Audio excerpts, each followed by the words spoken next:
दोस्तों, आप सभी का मेरे चैनल प्राचीन कहानियों में स्वागत है। आज फिर मैं एक कहानी लेकर आई हूँ, लेकिन कहानी सुनाने से पहले मेरी एक रिक्वेस्ट है। प्लीज़ चैनल को सब्सक्राइब करें ताकि वीडियो की नोटिफिकेशन आपको समय समय पर मिलती रहे। तो चलिए कहानी शुरू करती हूँ। कहानी का शीर्षक है रानी बोली चार पहर। एक दिन राजा विक्रमादित्य और उनकी एक रानी के साथ थोड़ी बहस हो गई। रानी कहने लगी, मैं रूठ गई तो आपको मेरे जैसी रूपवती व गुणवान पत्नी कहाँ मिलेगी। राजा बोले, मैं तो तेरे से भी सुंदर व गुणवान ऐसी पत्नी ला सकता हूँ जिसका तुम तो किसी तरह से मुकाबला ही नहीं कर सकती। रानी बोली, यदि ऐसे ही बोल बोल रहे हो तो चौबोली को परण कर लाओ, तब जानू। राजा तो उसी वक्त चौबोली से परिणय करने चल पड़े। चौबोली बहुत ही सुंदर रूपवती गुणवान थी। हर राजा उसे परिणय करने की इच्छा रखते थे, पर चौबोली ने भी एक शर्त रखी हुई थी कि जो व्यक्ति रात्रि के 4 पहरों में 4 बार उसके मुंह से बुलवा दे, उसी से वह शादी करेगी, और जो उसे न बुलवा सके उसे कैद करेगी। अब तक कोई 160 राजा अपने प्रयास में विफल होकर उसकी कैद में थे। चौबोली ने अपने महल के आगे एक ढोल रखवा रखा था। जिसे भी उसे शादी करने का प्रयास करना होता था, वह आकर ढोल पर डंके की चोट मार सकता था। राजा विक्रमादित्य भी वहीं पहुंचे और ढोल पर जोरदार चोट मारकर चौबोली को आने की सूचना दी। चौबोली ने ही राजा को अपने महल में बुलवा लिया और उसके सामने 16 श्रृंगार कर बैठ गई। राजा ने वहां आने से पहले अपने 4 वीर, जो अदृश्य हो सकते थे वह रूप बदल सकते थे, उनको साथ ले लिया था और उन्हें समझा दिया था कि उसके साथ चौबोली के महल में रूप बदल कर छुप जाएं। राजा चौबोली के सामने बैठ गए। चौबोली तो बोले ही नहीं, ऐसे चुपचाप बैठी जैसे पत्थर हो। पर राजा भी आखिर राजा विक्रमादित्य थे। वह चौबोली के पलंग से बोले, पलंग, चौबोली तो बोलेगी नहीं, सो तुम ही कुछ बोलो ताकि रात का एक पहर तो कटे। पलंग में छुपा राजा का एक वीर बोलने लगा, राजा आप यहाँ आकर कहाँ फंस गए। खैर, मैं आपको एक कहानी सुनाता हूँ, आप हुंकारा दीजिए, कम से कम एक पहर तो कट ही जाएगा। पलंग बोलने लगा। राजा हुंकारा देने लगा। एक राजा का और एक साहूकार का बेटा, दोनों में तगड़ी दोस्ती थी। साथ सोते, साथ खेलते, साथ आते जाते, एक पल भी एक दूसरे से दूर नहीं होते थे। दोनों ने आपस में तय भी कर रखा था कि वे दोनों कभी अलग नहीं होंगे। दोनों की शादी भी हो चुकी थी और दोनों की ही पत्नियां मायके बैठी थीं। एक दिन साहूकार अपने बेटे से बोला कि बेटे, तेरी बहू मायके में बैठी है, जवान है, उसे ज्यादा दिन वहां नहीं छोड़ा जा सकता। सो जा और उसे ले आ। बेटा बोला, बापू आपका हुक्म सिर माथे पर, जाऊं कैसे। मैंने तो कुंवर से वादा कर रखा है कि उसे छोड़कर कहीं अकेला नहीं जाऊंगा। साहूकार ने सोचते हुए कहा, बेटे तुम दोनों में ऐसी ही मित्रता है तो एक काम कर, राजा के बेटे को भी अपने ससुराल साथ ले जा। पर एक बात ध्यान रखना, तेरे ससुराल में उसकी खातिर उनकी प्रतिष्ठा के हिसाब से बड़े आव भगत से होनी चाहिए।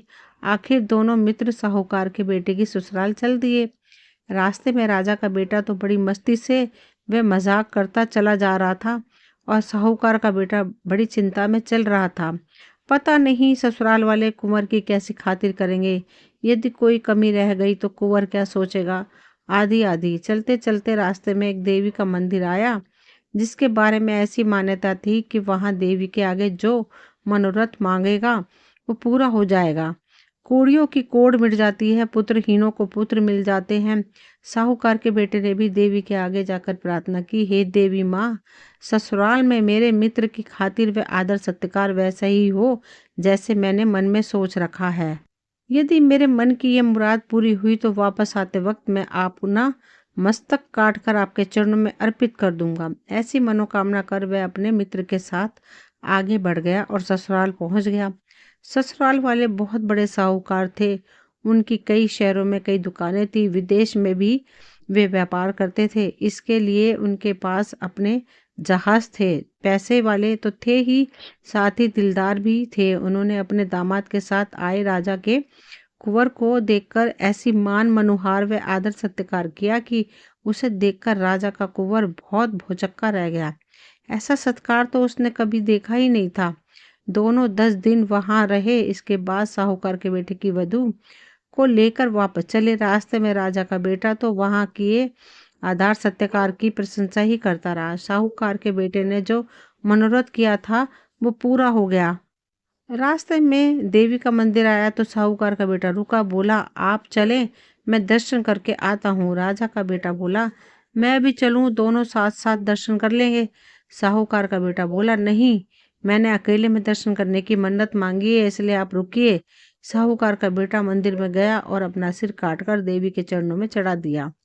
राजा के कुंवर ने काफी देर तक इंतजार किया, फिर भी साहूकार का बेटा नहीं आया तो वह भी मंदिर में जा पहुंचा। आगे देखा तो मंदिर में अपने मित्र का कटा सिर एक तरफ पड़ा था और धड़ एक तरफ। कुंवर के पैरों तले से तो धरती ही खिसक गई थी। ये क्या हो गया? अब मित्र की पत्नी और उसके पिता को क्या जवाब दूंगा? कुंवर सोच में पड़ गया। इस तरह बिना मित्र के घर जाएंगे तो लोग क्या क्या सोचेंगे। आज तक हम अलग नहीं रहे हैं, आज कैसे हो गए? ये सब सोचते सोचते और विचार करते हुए कुंवर ने भी तलवार निकाली और अपना सिर काट कर डाला। उधर साहूकार की वधू रास्ते में खड़ी दोनों का इंतजार करते करते थक गई तो वह भी मंदिर के अंदर पहुंची। वहां का दृश्य देख हक्की बक्की रह गई। दोनों मित्रों के सिर कटे पड़े थे, मंदिर में लहू बह रहा था। वह सोचने लगी कि अब उसका क्या होगा, कैसे ससुराल में बिना पति के जाकर अपना मुंह दिखाएगी, लोग क्या क्या कहेंगे। यह सोचकर उसने भी तलवार उठाई और जोर से अपने पेट में मारने लगी। तभी देवी माँ ने प्रकट हो उसका हाथ पकड़ लिया। साहूकार की वधू देवी से बोली, हे देवी, छोड़ दे मुझे और मरने दे। इन दोनों का आपने भक्षण कर लिया है, अब मेरा भी कर लो। देवी ने कहा, तलवार नीचे रख दे और दोनों के सिर उठा और उनके धड़ पर रख दे। अभी दोनों को पुनर्जीवित कर देती हूँ। साहूकार की वधू ने झट से दोनों के सिर उठाए और धड़ों के ऊपर रख दिए। देवी ने अपने हाथ से उन पर एक किरण छोड़ी और दोनों जीवित हो उठे। देवी अंतर ध्यान हो गई, पर एक गड़बड़ हो गई। साहूकार की बहू ने जल्दबाजी में साहूकार का सिर कुंवर की धड़ पर और कुंवर का सिर साहूकार की धड़ पर रख दिया था। अब दोनों विचार में पड़ गए कि अब ये पत्नी किसकी है, सिर वाले की या धड़ वाले की। पलंग बोला, हे राजा विक्रमादित्य, आप न्याय के लिए प्रसिद्ध हैं, अतः आप ही न्याय करें, वह अब किसकी पत्नी होगी। राजा बोले, इसमें पूछने वाली कौन सी बात है, वह महिला धड़ वाले की ही पत्नी होगी। ये सुनते ही चौबोली गुस्से में भरकर बोली, वाह राजा वाह, बहुत बढ़िया न्याय करते हो। धड़ से क्या लेना देना, पत्नी तो सिर वाले की ही होगी, सिर बिना धड़ का क्या मोल। राजा बोला, आप जो कह रही हैं वह सत्य है। बजा रे ढोली ढोल। चौबोली बोली, पहला बोल। और ढोली ने ढोल पर जोरदार डंका मारा। धे। अब राजा ने चौबोली के कक्ष में रखे पानी के मटके को बतलाया, हे मटके, एक पहर तो पलंग ने काट दी, अभी भी रात के 3 पहर बचे हैं, तुम भी कोई बात बताओ ताकि कुछ तो समय कटे। मटका बोलने लगा, राजा हुंकार देता गया, एक समय की बात है, एक राजा का बेटा और एक साहूकार का बेटा बचपन से ही बड़े अच्छे मित्र थे, साथ रहते, साथ खेलते, साथ खाते पीते। एक दिन उन्होंने बचपन व नादानी में आपस एक वचन दिया कि जिसकी शादी पहले होगी वह अपनी पत्नी को सुहागरात को अपने मित्र के पास भेजेगा। समय बीता, बात आई गई हो गई। समय के साथ दोनों मित्र बड़े हुए तो साहूकार ने अपने बेटे का विवाह कर दिया। साहूकार की बहू घर आ गई। सुहागरात का समय बहू रमझम करती 16 श्रृंगार किए अपने शयन कक्ष में घुसी। आगे देखा साहूकार का बेटा उसकी पति मुंह लटकाए उदास बैठा था। साहूकारनी बड़ी चतुर थी, अपने पति की हालत देखकर बड़े प्यार से हाथ जोड़कर बोली, क्या बात है नाथ, क्या आप मेरे से नाराज हैं?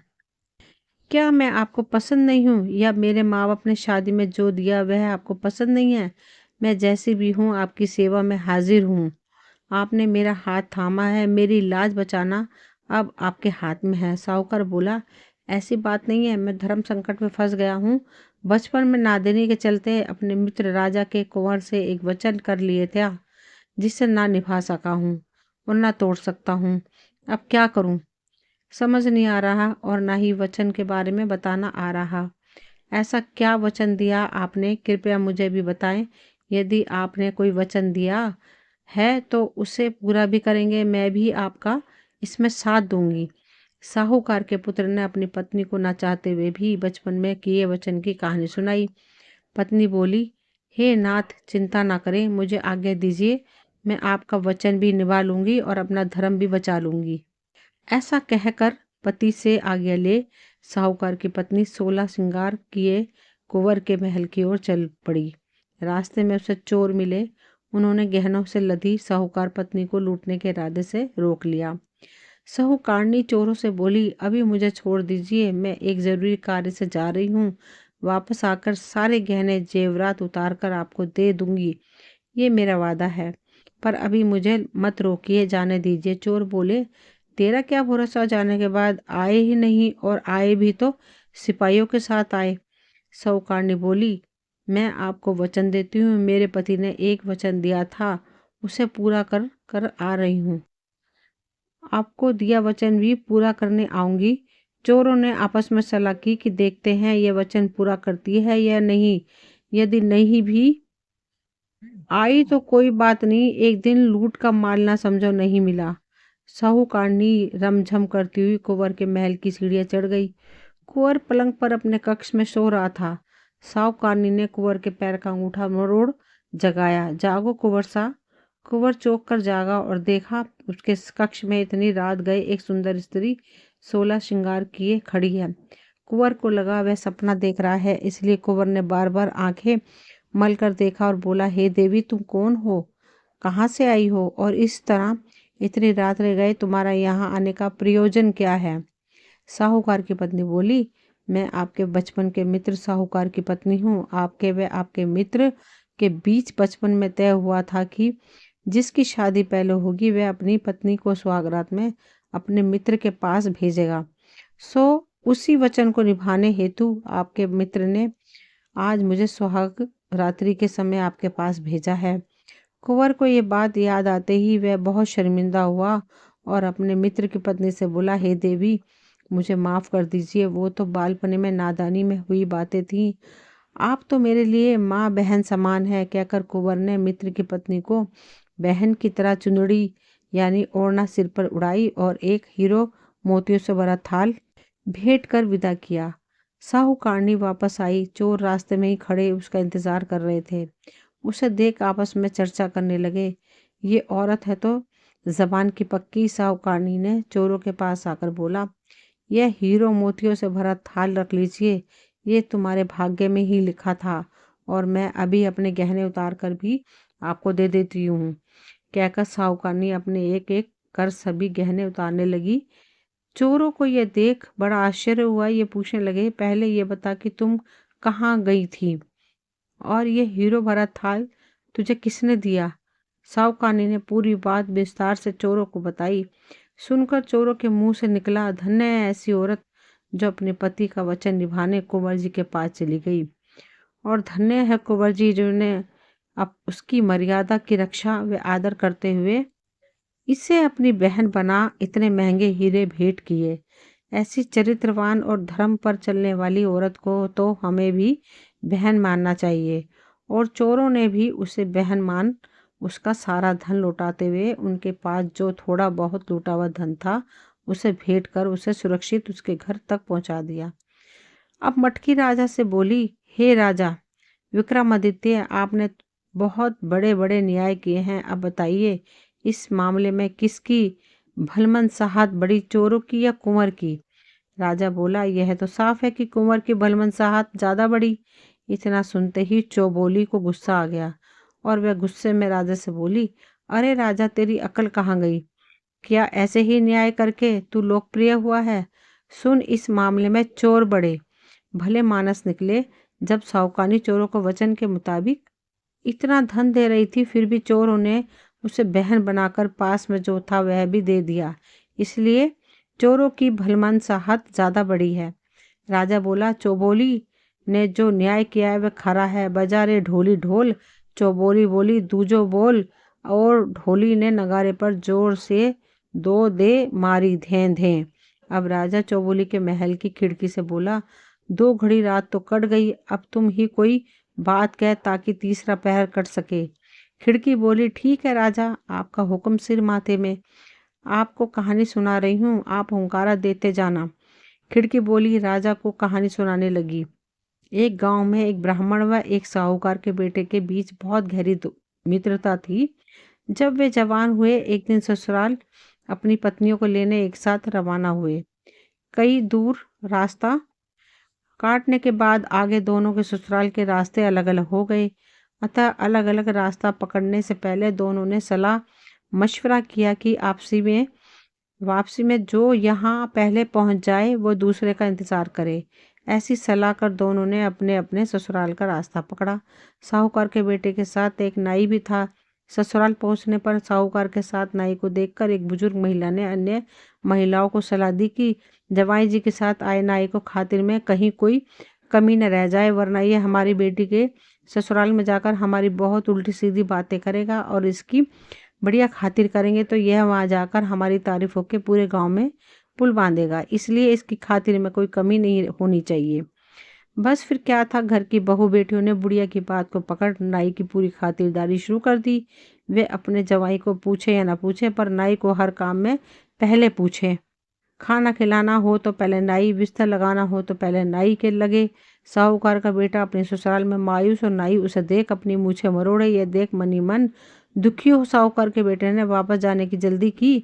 ससुराल वालों ने भी उसकी पत्नी के साथ उसे विदा कर दिया। अब रास्ते में नाई साहूकार पुत्र से मजाक करते चले कि ससुराल में नाई की इज्जत ज्यादा रही कि जवाई की। जैसे जैसे नाई ये डायलॉग बोले, साहूकार का बेटा मनी मन जल भुन जाए। पर नाई को इससे क्या फर्क पड़ने वाला था, उसने तो अपनी डायलॉग बाजी जारी रखी। ऐसे ही चलते चलते काफी रास्ता कट गया। आधे रास्ते में ही साहूकार के बेटे ने इसी मनोहार वाली बात पर गुस्सा कर अपनी पत्नी को छोड़ नाई को साथ ले चल दिया। इस तरह बीच रास्ते में छोड़ देने पर साहूकार की बेटी बहुत दुखी हुई और उसने अपना रथ वापस अपने मायके की ओर मोड़ लिया। पर वह रास्ता भटक कर किसी और अनजाने नगर में पहुंच गई। नगर में घुसते ही एक मालन का घर था। साहूकारनी ने अपना रथ रोका और कुछ धन देकर मालन से उसे अपने घर में कुछ दिन रहने के लिए मना लिया। मालन अपने बगीचे के फूलों से माला आदि बनाकर राजमहल में देती थी। अब मालन फूल तोड़कर लाए और साहूकारनी नित नए डिजाइन के गजरे, मालाएं आदि बनाकर उसे राजा के पास ले जाने हेतु दे दे। एक दिन राजा ने मालन से पूछा कि आजकल फूलों के ये इतने सुंदर डिजाइन कौन बना रहा है? तुझे तो ऐसे बनाने आते ही नहीं। मालन ने राजा को बताया, हुकुम, मेरे घर एक स्त्री आई हुई है, बहुत गुणवंती है। वही ऐसी सुंदर सुंदर कारीगरियां जानती है। राजा ने हुक्म दे दिया कि उसे हमारे महल में हाजिर किया जाए। अब क्या करे, साहूकारनी में बहुत मना किया, पर राजा का हुक्म कैसे टाला जा सकता था। सो साहूकारनी को राजा के सामने हाजिर किया गया। राजा तो उस रूपवती को देखकर असक्त हो गया। ऐसी सुंदर नारी तो उसके महल में कोई नहीं थी। सो राजा ने हुक्म दिया कि इसे महल में भेज दिया जाए। साहूकारनी बोली, हे राजन, आप तो गांव के मालिक होने के नाते मेरे पिता समान हैं। मेरे ऊपर कुदृष्टि मत रखिए और छोड़ दीजिए। पर राजा कहाँ मानने वाला था, नहीं माना। अतः साहूकारनी बोली, आप मुझे सोचने हेतु 6 माह का समय तो दीजिए। राजा ने समय दे दिया। साथ ही उसके रहने के लिए गांव के नगर के बाहर रास्ते पर एकांत महल दे दिया। साहूकारनी रोज उस महल के झरोखे से आते जाते लोगों को देखती रहती। कहीं कोई ससुराल या पीहर का कोई जान पहचान वाला मिल जाए तो समाचार भेजे जा सके। उधर रास्ते में ब्राह्मण का बेटा अपने मित्र साहूकार का इंतजार कर रहा था। जब साहूकार को अकेले आते देखा तो वह सोच में पड़ गया। उसने पास आते ही साहूकार के बेटे से उसकी पत्नी के बारे में पूछा तो साहूकार के बेटे ने पूरी कहानी ब्राह्मण को पुत्र को सुनाई। ब्राह्मण ने साहूकार को खूब खरी खूटी सुनाई कि बावली पूछ नाई की खातिर ज्यादा हो गई तो इसमें उसकी क्या गलती थी, ऐसे कोई पत्नी को छोड़ सकता है। और दोनों उसे लेने वापस चले। तलाश करते करते वे दोनों भी उसी नगर पहुंचे। साहूकारनी ने महल के झरोखे से दोनों को देख लिया तो बुलाने के लिए आदमी को भेजा। मिलने पर ब्राह्मण के बेटे ने दोनों में सुलह कराई। राजा को भी पता चला कि उसका ब्याहता आ गया है तो उसने भी उसके पति के साथ जाने की इजाजत दे दी और साहूकार पुत्र अपनी पत्नी को लेकर घर आ गया। कहानी पूरी कर खिड़की ने राजा से पूछा, हे राजा, आपके न्याय की प्रतिष्ठा तो 7 समुंदर दूर तक फैली हुई है। अब आप बताएं कि इस मामले में भलमानसता किसकी, साहूकार की या साहूकारनी की? राजा बोला, इसमें तो साफ है, भलमानसता तो साहूकार के बेटे की, जिसने छोड़ी पत्नी को वापस अपना लिया। इतना सुनते ही चौबोली के मन में तो मानो आग लग गई हो। उसने राजा को फटकारते हुए कहा, अरे अधर्मी राजा, क्या तू ऐसे ही न्याय कर प्रसिद्ध हुआ है? साहूकार के बेटे की इसमें कौन सी भलमानसता है? भलमानसता तो साहूकार पत्नी की थी, जिससे निर्दोष होने के बावजूद साहूकार छोड़ गया था, और उसे रानी बनने का मौका मिलने के बावजूद वह नहीं मानी, अपने धर्म पर अडिग रही। धन्य है ऐसी स्त्री। राजा बोला, हे चौबोली जी, आपने जो न्याय किया वही न्याय है। बजा रे ढोली ढोल, चौबोली बोली, तीजो बोल। और ढोली ने नगारे पर जोर से धे धे कर 3 ठोक दी। इस तरह 3 पहर कटने और 3 बार चौबोली के मुंह से बोल बुलवाने में राजा विक्रमादित्य सफल रहे, और चौबोली भी पहले से ज्यादा सतर्क हो गई कि अब चौथी बार नहीं बोलना है। राजा ने चौबोली के हार को बतलाया कि हे हार, किसी तरह 3 पहर तो कट गए, अब चौथा पहर तुम कोई कहानी सुनाकर पूरा करवा दे। हार कहानी सुनाने लगा। एक ब्राह्मण, एक सुनार, एक दर्जी, एक हाथी 4 मित्र थे। चारों एक दिन आपस में सलाह कर कमाने के लिए एक साथ दूसरे प्रदेश के लिए रवाना हुए। पूरे दिन चलने के बाद एक जगह वे रात्रि विश्राम के लिए रुके। वहां चारों ने फिर सलाह की कि कहीं ऐसा नहीं हो रात को सोते समय कोई हमारा सामान चुरा ले। सो एक एक कर रात में बारी बारी से पहरा लगाते हैं। सबसे पहले पहरे पर हाथी बैठा। चूंकि वह भी दिन भर पैदल चलने के कारण थका हुआ था, सो थोड़ी देर में ही नींद आने लगी। पर वह सो कैसे सकता था? हाथी भी ने नींद भगाने के लिए पानी से मुंह धोया और इधर उधर देखा तो उसे एक लकड़ी का टुकड़ा पड़ा दिखाई दिया। उसने समय बिताने व नींद न आए, इसके लिए उस लकड़ी के टुकड़े को ले औजारों से तराश कर एक पुतली बना दी। साथ ही उस पुतली के हाथों में चूड़ियां भी गढ़कर पहना दी। इतनी देर में एक पहर बीत गया। अब दर्जी की पहरा देने की बारी आई। दर्जी ने उठकर मुंह धोया और इधर उधर देखा तो उसे हाथी की बनाई लकड़ी की पुतली दिखाई दी। दर्जी ने भी अपना सुई धागा लिया और समय व्यतीत करने के लिए उस पुतली के कपड़े सिलकर उसे पहना दिए। तब तक दूसरा पहर भी खत्म हो गया। अब तीसरा पहर होते ही सुनार पहरे के लिए उठा। हाथ मुंह धोकर जैसे ही वह पहरे के लिए बैठा, उसे भी वह कपड़े पहने लकड़ी की सुंदर पुतली दिखाई दी, तो वह भी झट से उस पुतली के लिए गहने बनाने के लिए अपने औजार लेकर जुट गया। और तीसरा पहर खत्म होते होते उसने गहने बनाकर उस पुतली को पहना दिए। अब चौथे पहर के लिए पहरा देने ब्राह्मण उठा और पहरा देने लगा। थोड़ी देर में ही ब्राह्मण की नजर भी उस सुंदर कपड़े व गहने वाली लकड़ी की पुतली पर पड़ी, तो उसने उसे झट से उठाकर एक जगह रखा और मंत्र पढ़कर उसमें प्राण डाल दिए। अब तो पुतली एक सुंदर रम झम करती सुंदर कपड़े व गहने पहने स्त्री बन गई। अब सुबह होते ही वे चारों आपस में लड़ने लगे कि एक कहे ये मेरी पत्नी बनेगी, दूसरा कहे मेरी बनेगी, इस पर मेरा हक है। अब हार बोला, हे राजा विक्रमादित्य, आपका न्याय तो जग प्रसिद्ध है, अतः आप ही न्याय कीजिए कि यह किसकी पत्नी हुई।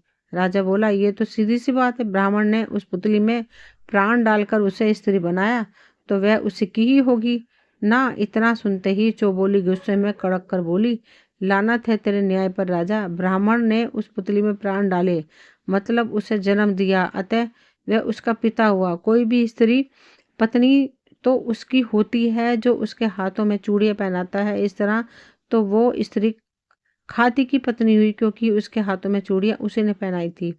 राजा बोला, शाबाश चौबोली जी, आपने बहुत बढ़िया व सही न्याय किया।